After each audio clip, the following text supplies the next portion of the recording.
자, 안녕하세요, 딜런입니다. 오늘은 이 줄자에 대해서 한번 이야기해 볼게요. 이 줄자는 사실 다들 한 번씩 써본 적이 있을 거예요. 뭐 줄자 이거 뭐 특별한 거 뭐 있겠어? 이렇게 생각하시는 분도 있을 텐데 아닙니다.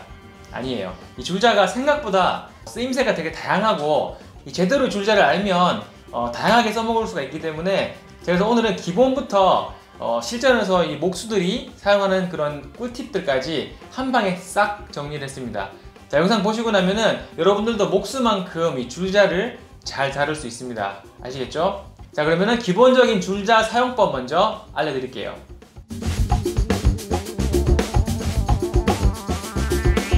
우선 줄자의 종류 먼저 설명드릴게요. 이렇게 얇은 게 있고 얇나 이게? 자, 일반적인 사이즈 줄자가 있고 그다음에 좀 두꺼운 게 있는데 두꺼운 거는 외장 목수용이라고 생각하시면 돼요. 그래서 이게 두껍기 때문에 상대적으로 좀 더 무겁고요. 줄자가 이 뽑아냈을 때 이게 길게 나갑니다.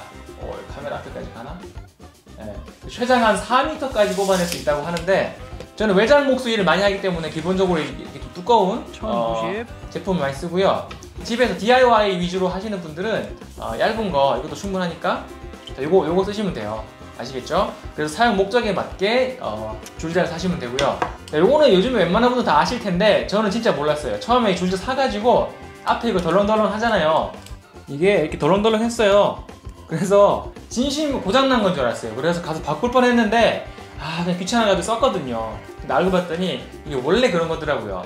자, 여러분 이거 불량 아닙니다. 이거 불량 아니고요. 이거 원래 이렇게 나오는 거예요. 왜냐면 이거를 걸어서 쟀을 때 밀어서 쟀을 때 이 두 가지 경우에 이 후크의 두께만큼의 오차가 생길 거잖아요. 그래서 이 오차를 보정해주기 위해서 이렇게 이 후크의 두께만큼 움직이게 만들어 놓은 거예요. 그러니까 저처럼 오해하지 마시고 쓰시면 됩니다. 아시겠죠? 이건 원래 이렇다. 자, 여기 보시면은 후크에 구멍이 있어요. 여기 이 구멍은 뭐냐면은 여러분들이 못이 있을 때 못을 걸고 이걸 재라는 얘기거든요. 못을 걸어야 되는구나 그러면.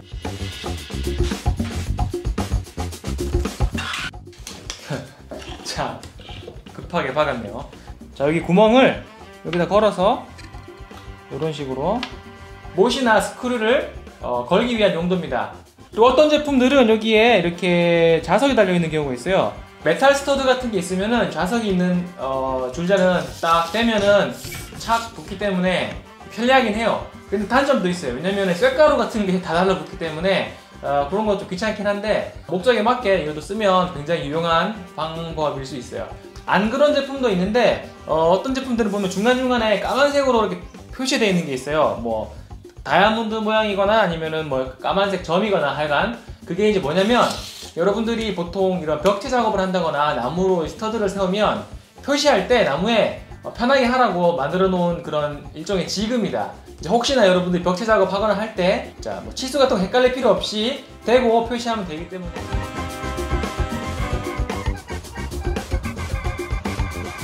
자, 이제 알고 쓰면은 좋은 꿀팁들을 이야기해 보도록 하겠습니다. 자, 줄자 종류 중에 인치하고 센치하고 그 하나에 같이 나와 있는 게 있어요. 근데 저는 별로 그걸 안 좋아합니다. 왜냐면 은근히 되게 헷갈리고 줄자 면을 이쪽 면도 쓰고 이쪽 면도 쓰고 다 같이 써야지 사용하기 편한데 한쪽은 인치, 한쪽은 밀리미터 나와 있으면은 사용할 때 이게 되게 저는 불편하더라고요. 그래서 여러분들도 혹시 인치로 작업을 할 일이 있으시면은 따로 인치자를 하나 사셔가지고 쓰시는 게 훨씬 낫습니다. 그리고 어떤 것들은 보면은 센티미터 단위로 나와 있는 줄자들이 있어요. 줄자는 밀리미터 단위로 나와져 있는 줄자를 쓰는 게 좋습니다, 여러분. 이게 왜 그러냐면은 현장에 가면은 웬만하면은 다 이제 우리가 밀리미터 단위로 이야기를 하기 때문에 여러분들이 생뚱맞게 갑자기 센티미터로 이렇게 얘기하고 그러면은 서로 헷갈릴 경우가 많아요. 예를 들어서 야 이거 사이즈 몇이야? 그러면 이거 26mm? 26cm? 막 이렇게 충분히 헷갈릴 수 있고 그런 것 때문에 작업하다가 실수가 나는 경우가 있기 때문에 자, 그래서 센티미터로 나와져 있는 거는 좀 헷갈려요. 자, 그 다음에 여기에서 여기까지 이 사이를 재고 싶어요. 그럴 때 여러분들 보통 이렇게 재야 될 경우가 있잖아요. 그러면 자, 어떻게 됩니까? 여기가 이렇게 끝에가 코너에 바짝 붙지가 않고 약간 뜨기 때문에 이거 사이즈를 재기가 좀 애매하거든요. 정확한 치수를 재기가 힘들어요. 그냥 보는 각도에 따라서 달라지기 때문에 자, 여기 이런 경우에 보면은 줄자 보면은 뒤쪽에 여기에 이 줄자 두께만큼의 사이즈가 써 있어요. 보통 보면은 얘는 이게 너비가 79mm예요. 그래서 79mm로 되어 있기 때문에 여러분이 잴 때 여기서 여기까지 재주신 다음에 끝에 나와 있는 수치에다가 플러스 이 두께만큼을 더해주면 됩니다. 그래서 나와 있는 게 지금 192mm 나오는데 192mm 플러스 아까 79mm. 물론 이렇게 재는 방법도 나쁘진 않아요. 복잡하다 이거죠. 가능하면 그냥 이렇게 100mm 짜리에다가 이렇게 마크를 해주고 그 다음에 또 반대 방향에서 이렇게 재면은 됩니다. 그러면 여기 173 정도 나오는데 그러면은 여기 173 더하기 100 하면은 273 나오겠죠? 안 그래도 막 이것저것 재다 보면은 헷갈릴 수 있는데 거기다가 뭐 플러스 이거 두께만큼 더해주고 자시고 막 그런 거 하면은 과부하 옵니다. 자, 그리고 이런 거 여기서 여기까지 일직선으로 선을 긋고 싶어요. 그럴 때 그냥 줄자 이용해서 쭉 라인을 끄면 어때요? 반듯한 선이 나옵니다. 자가 바로 이렇게 없거나 할 때는 줄자 같은 거 이용해서 이렇게 건 다음에 선을 그어도 꽤 일자로 똑바른 라인이 나오기 때문에 이런 식으로 이용하는 것도 좋습니다. 그리고 이거 아까 얘기했던 거 있잖아요. 여기 후크 구멍이 있는 경우에 이걸 못을 걸 수가 있는데 이걸 이용해서 여러분들이 동그라미 같은 것도 정확하게 그릴 수가 있어요. 여기 있죠? 제가 반지름 한 150 정도로 원을 그리고 싶을 때 150짜리 놓고 이렇게 쭉 돌리면 자 이런 식으로 자, 이렇게 원을 그릴 때도 줄자를 이렇게 이용해서 제법 정확하게 원을 그려낼 수가 있습니다. 자, 그리고 이거를 사이즈를 나누고 싶을 때 3등분을 해야 될 때 그럴 때 써먹으면 좋은 방법인데 제니까 247 정도 나오는데 247 나누기 3 하면 되죠. 뭐 간단한데 계산을 해야 되잖아요. 복잡하니까 우리. 자, 나누기 뭐 이런 거 할 필요 없이 직관적이게 할 수 있는 방법이 있어요. 뭐냐면은 이렇게 대각선으로 놓은 다음에 300짜리가 여기 끝에 가게 맞추는 거예요. 그래서 표시를 100에다가 하나 하고 200에다가 하나 하고 그 다음에 이만큼 와서 300에다 맞춘 다음에 100에다가 표시하고 200에다 표시하고 자, 그 다음에 제가 아까 표시한 두 지점을 이렇게 연결해서 자를 대고 줄을 끄면 자, 이게 3등분이 됐습니다. 나누기 3 하지 말고 이렇게 100, 200 표시한 다음에 3등분 하는 게 편리하고요. 사이즈를 한번 제가 재볼까요? 이거 84. 아, 여기서 맞아. 여기서 하나 꿀팁. 사이즈를 잴 때 여기는 끝에니까 뭐 걸어서 재면 되는데 중간에 거 잴 때 막 이렇게 재야 되는 경우 있잖아요. 이렇게 재면은 후크 때문에 이게 정확하게 재기가 어렵단 말이죠. 그럴 때는 여기를 시작점을 100으로 잡는 거예요. 100에다가 놓고 재면은 정확하게 84에 가 있죠, 그죠? 그래서 100에다가 놓고 이렇게 체크를 하면은 훨씬 더 정확하게 그리고 편하게 사이즈를 확인할 수 있습니다. 아, 이런 거 꿀팁인데. 자, 여하튼 그래서 이런 같은 방식으로 3등분뿐만 아니라 뭐 4등분, 5등분 다 가능하니까 줄자 이렇게 써먹을 수 있습니다. 이 줄자는 사실 소모품이기는 해요. 저 같은 경우는 사면 한 1년 정도 보고 쓰는데 줄자가 이걸 좀 아껴서 잘 쓰시는 분들은 몇 년씩 쓰시는 분도 있더라고요. 이게 관리를 잘 해주느냐 못하느냐에 따라서 수명이 진짜 엄청 차이가 나는데 관리 안 해주잖아요? 그러면은 뭐 한 일주일도 안 돼서 망가지기도 하고요. 자, 특히 많이 망가뜨리는 이유 중에 하나가 여러분들이 이거 바닥에 이렇게 방치한 상태로 뒀다가 밟아가지고 많이 망가뜨려요. 저기 후크 같은 부분 있잖아요. 여기 생각보다 되게 약해요. 그래서 밟으면 그냥 바로 망가지는 거예요. 그럼 버려야 되고 아니면 특히나 요거 이렇게 접혀져 있는 상태에서 뭔가 이렇게 밟히잖아요. 그러면은 또 버려야 됩니다. 못 써요. 그래서 가능하면은 바닥에다가 줄자를 방치하는 일이 없도록 해줘야 되고요. 또 한 가지 되게 잘 망가지는 이유가 비 오는 날 밖에서 이거 쓰잖아요. 그러면은 이거 쓰다 보면 어때요? 이게 먼지나 뭐 물기가 같이 따라 들어오겠죠, 안쪽으로, 그죠? 그러면은 여기 안에서 이게 막 잼이 걸리고 물기 때문에 녹도 쓸고 막 엉망이 돼요. 그러니까 비 오는 날에 특히나 물기가 여기 안으로 안 들어가도록 손으로 이렇게 닦으면서 이런 식으로 닦으면서 사용을 해주셔야 되고 저희가 아끼고 싶으면은 비 오는 날 웬만하면 안 쓰는 게 좋고요. 어쩔 수 없이 썼으면은 반드시 이거를 물기를 좀 닦고 마지막에 보관해 주셔야지 안에 녹도 안 쓸고 하니까 줄자를 오랫동안 쓸 수 있는 비법입니다. 왜냐면 이게 줄자가 생각보다 비싸요. 이거 같은 경우는 한 3~4만원씩 하거든요. 근데 관리 안 해줘서 산 다음에 뭐 며칠 안 돼도 망가뜨리면은 진짜 짜증납니다. 줄자가 또 잘 망가지는 또 다른 이유가 이거를 끝까지 빼면은 망가져요. 얘가 지금 8m짜리 줄자인데 8m라 그래서 8m를 잡아 빼면 어떻게 되겠어요? 이거 안 들어갑니다.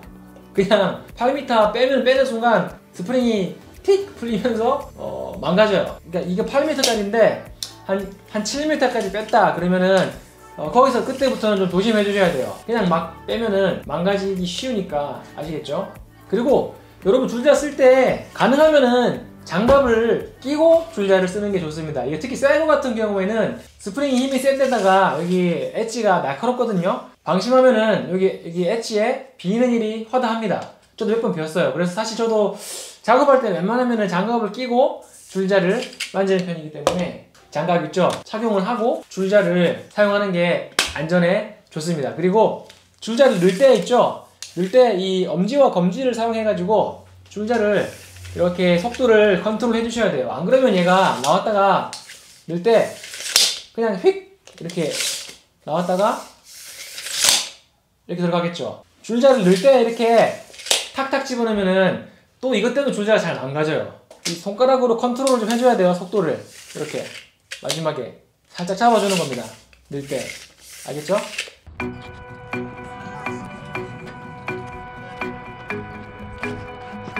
자, 현장에서 일하는 프로들은 이 줄자를 어떻게 쓰는지 제가 그 비밀 싹 오픈해 보겠습니다. 동시에 여러 개를 마크를 하고 싶을 때 예를 들어서 300으로 하나, 둘, 셋, 4개 정도 자르고 싶어요. 한 번에 여러 개를 표시를 할 수가 있습니다. 이런 식으로 자, 이 연필을 자, 여기 끝에다가 대고 자, 이런 식으로 그 다음에 표시를 해주면 돼요. 그 다음에 또 여기 300에다가 와서 마크에 댄 다음에 표시를 해주면 되는데 자, 여기 키포인트가 있어요. 뭐냐면은 표시할 때 여러분들이 이 연필 있잖아요. 연필을 여기에 후크에 대주는데 자, 연필을 후크에 대주면 여기 자연스럽게 이 후크하고 연필 사이에 한 3mm 정도의 갭이 생깁니다. 자, 그러면 그 3mm가 이 톱의 블레이드 두께랑 거의 맞아요. 그래서 자, 연필을 후크에다가 딱 댄 다음에 마크를 해주면 여러 개를 자를 때 굉장히 유용한 팁이 될 수 있어요. 자세히 보여드릴게요. 마크를 하고 와서 또 마크를 하고 이런 식으로 마크를 하고 그러면 이 길이가 약 한 303mm 정도로 이렇게 마크가 되는 거예요. 그래서 톱의 두께를 빼면은 각각의 사이즈가 딱 300에 맞게 나오는 거예요. 자, 요런 게 진짜 꿀팁입니다. 뭐 별거 아닌 것 같아도 이걸 알고 모르고의 그 퀄리티 차이가 딱 나기 때문에 또 팁이죠 이게. 마킹을 할 때 그냥 마크하는 게 아니라 이렇게 V자로 마크를 하는 게 좋습니다. 왜냐면 그냥 일자로 마크를 하면 은근히 헷갈려요. 나중에 이걸 자를 때 이게 조금 애매해 보일 때가 많은데 V자로 딱 마크를 하면 정확하게 그 V자가 꺾이는 그 지점이 딱 그 포인트라는 거를 알 수가 있기 때문에 사이즈 마크를 할 때는 V자로 하는 게 좋습니다. 400에다가 마크를 할 때 그냥 하는 게 아니라 이렇게 이런 식으로 자, V자로. 그럼 나중에 자를 때 여기를 기준으로 자르면 헷갈릴 게 없기 때문에 이런 게 또 좋은 팁이 될 수 있어요. 예를 들어서 그냥 여기다가 내가 이렇게 줄을 하나만 껐어요. 이게 일자로 안 되고 조금 이렇게 애매하게 대각선으로 체크가 되는 경우에 이게 여기로 봤는지 여기로 봤는지 헷갈릴 수가 있거든요. 자, 물론 이거는 이제 자기 취향껏 하면 되는 거긴 하지만 그래도 이런 식으로 이제 V자로 체크를 하면 덜 헷갈리기 때문에 익숙해지면 되게 편리한 또 팁이 될 수 있어요. 그리고 이거는 제가 현장에서 진짜 많이 쓰는 건데 길게 뽑아서 쓰면은 제법 길게 나와요. 현장에서 건축주나 이제 이런 사람들하고 이제 그 이야기를 해야 될 때 손으로 가르쳐가지고 이게 어떻고 저게 어떻고 하면은 듣는 사람들이 그거를 잘 모를 수 있어요. 어떤 걸 정확하게 얘기하는지. 왜냐면은 막 복잡하니까. 자, 그럴 때 요거 줄자 뽑아가지고 요걸로 요거가 어떻고 저거는 어떻고 그런 설명을 하기가 되게 좋습니다. 따지면 이거 와서 이렇게 Z자로 이렇게 되겠죠. 여기 썰고, 여기 썰고, 여기까지 썰고. 그리고 이렇게 끝에 자석이 달려있는 애들은 또 이게 좋은 게 뭐냐면은 사다리에서 일할 때 가끔 못을 떨어뜨리잖아요. 그럴 때 내려올 필요 없이 그냥 줄자 가지고 이렇게 낚시를 할 수가 있어요. 보여드릴게요. 사다리에서 작업을 하다 보면은 생각보다 스크류나 목 같은 걸 잘 떨어뜨리게 돼요. 근데 이 떨어뜨리면 다시 주워 내려가기 귀찮잖아요. 그럴 때는 줄자를 쓱 꼽아가지고 이렇게 주우면 돼요. 자, 이런 식으로 사다리에서 낚시도 할 수 있어요. 자석이 달려있으면. 아, 이건 좀 너무 많이 갔어. 저 이제 일할 때 툴벨트를 차고 일을 하는 편이에요. 저는. 그래서 자, 그래서 툴벨트에 보면은 여기에 이렇게 줄자를 놓을 수 있는 포켓이 있죠. 그래서 포켓에 줄자를 이렇게 넣고 보통 일을 하다가 쓸 일 있으면은 빼서 이렇게 사용을 하고 그리고 다시 집어넣게 되는데, 이게 뒤에 보통 보면 후크가 있는데 얘는 빼놨죠, 그죠? 이게 후크가 있으면은 툴벨트를 쓰는 경우에 오히려 불편합니다. 이렇게 얘가 들어가다 꼭 걸려요. 안 들어가고 이렇게 자, 이렇게 들어가다가 걸려요. 그래서 이게 다 안 들어가고 여기서 달랑달랑 이렇게 달려있게 되는 경우가 가끔 있는데, 여러분들이 이제 툴벨트를 혹시 쓰는 분이시면 뒤에 후크를 제거를 하고 써주시는 게 쏙쏙 잘 들어가요. 이렇게. 자, 다음은 3, 4, 5 직각 만들기입니다. 이게 현장에서 진짜 엄청 유용하게 쓰여요. 이제 레이저 같은 게 있으면 90도를 보기가 좋겠죠. 근데 한낮에 뭐 해가 떠 있거나 아니면 레이저가 없거나 그러는 경우에는 이 90도를 맞춰주는 게 생각보다 쉽지가 않거든요. 그럴 때 이 줄자 가지고 3, 4, 5 직각 삼각형의 원리를 이용을 해서 90도를 잡아주는 겁니다. 제가 여기 임의로 라인 하나 그어줄게요. 자, 이 지점에서 제가 90도로 라인을 끊고 싶은데, 자, 이럴 때는 여기서 여기 300만큼 자리에다가 표시를 해주고, 그 다음에 400만큼의 표시를 해주고, 그 다음에 여기 400 지점에서 500에다가 맞춘 다음에 500에서 이렇게 당기면, 자, 어때요? 아까 표시 지점 만나는 지점 있죠? 그죠? 이 지점이랑 연결을 이렇게 해주면, 그러면은 이 라인이랑 이 라인이랑 지금 정확히 90도가 맞게 되는 겁니다. 자, 확인해 볼게요. 자, 딱 맞네. 여기서 이런 식으로. 어때요? 딱 맞죠? 기본적인 원리는 간단해요. 직각 삼각형을 이용하는 건데, 이게 3이고 이게 3이면은, 자, 이 끝에서 끝에를 이렇게 이었을 때 이게 5가 되면은 어떨까? 여기는 직각이 되는 거예요. 그래서 이 원리를 이용해 가지고 직각을 잡아주는데 이게 되게 정확합니다, 생각보다. 그래서 이 직각 삼각형의 이 비례를 이용해서 직각을 찾는 건데, 저기 뭐 수학적으로 이거를 뭐 이해할 필요까지는 없으시고 그냥 3m와 4m 그리고 이 대각선이 5m가 되는 지점을 만나면 여기 직각이 나온다는 걸 알고 계시면 돼요. 그래서 이거를 좀 더 이제 사이즈를 키우면 건물 전체에 적용을 할 수도 있고, 뭐 비례만 맞으면 되기 때문에 꼭 3, 4, 5가 아니라 6, 8, 10으로 해도 똑같이 됩니다. 그래서 6m, 8m, 10m. 무슨 말인지 알겠죠? 수직으로 뭔가를 재야 될 때는, 자, 이 줄자를 일단 바닥에 놓으시고 발로 밟는 거예요. 끝에를, 후크를 밟은 다음에 얘를 잡아서 이렇게 올려주는 겁니다. 실링이 다 했죠, 그죠? 그래서 이런 식으로 높이를 재면 되는 거예요. 수직으로 잴 때는, 자, 바닥에 발로 후크를 밟고 그 다음에 이렇게 재면 돼요. 줄자는 가능하면 왼손으로 컨트롤하는 게 좋습니다. 왜냐면 오른손에는 보통 펜이 있겠죠. 그래서 왼손으로 줄자를 이렇게 쓰고 왼손으로 넣고, 자, 이런 게 습관이 되면 나중에 여러분들이 조금 더 동작을 할 때 굉장히 더 편해지기 때문에, 이게 반대로 돼 있으면 나중에 작업 이렇게 뭐 할 때 막 왼손으로 이렇게 해야 되고 막 동작이 꼬일 때가 많아요. 그러니까 줄자를 가능하면 왼손에 들고 사용을 해주시고, 재고, 그 다음에 오른손으로는 이렇게 마크하고 체크하고, 그 다음에 넣을 때는 넣고 알겠죠? 자, 이게 마지막인데, 여러분들이 잴 때 일하다 보면은 커뮤니케이션을 할 때가 있어요. 근데 이게 센터나 오버, 인비트윈 이라는 게 있는데, 그 개념을 제가 알려드릴게요. 나무 박스를 기준으로 설명드리겠습니다. 자, 우선 오버로 잰다는 거는 이 바깥쪽에서 바깥쪽으로 잰다는 거예요. 그래서 이런 식으로 이게 오버입니다. 알겠죠? 오버. 그 다음에 in between은 여기 안에서 안에까지 거리를 잰다는 얘기예요. 그리고 센터는 여기에 걸었을 때 여기에서 여기 이 지점까지 여기에서 걸어서 여기 안쪽 지점까지. 자, 그래서 크게 이렇게 세 가지로 나누게 되는 건데, 자, 여러분이 이제 혼자서 일하는 게 아니라 다른 사람들이랑 같이 일하다 보면은 말로 이제 설명해야 될 때가 있어요. 사이즈를 여기서 여기까지 오버로 재야 된다. 아니면 인비트윈이 얼마냐, 센터로 이게 얼마씩 가는 거냐, 뭐 그런 식의 이제 대화가 필요할 때 여러분들이 굉장히 중요한 포인트이기 때문에 이런 것까지 여러분이 알고 있다면 굉장히 프로와 가까운 수준의 그런 퀄리티를 가질 수 있게 되는 겁니다. 생각나는 대로 제가 이제 뭉뚱그려서 정리를 해봤는데 어떻게 여러분들한테 되게 좋은 설명이 됐으면 하는 바람이 있고요. 자, 오늘 줄자에 대한 설명은 여기까지입니다. 안전하게 쓰시고 그럼 또 다음 좋은 영상으로 찾아뵙겠습니다. 바이바이.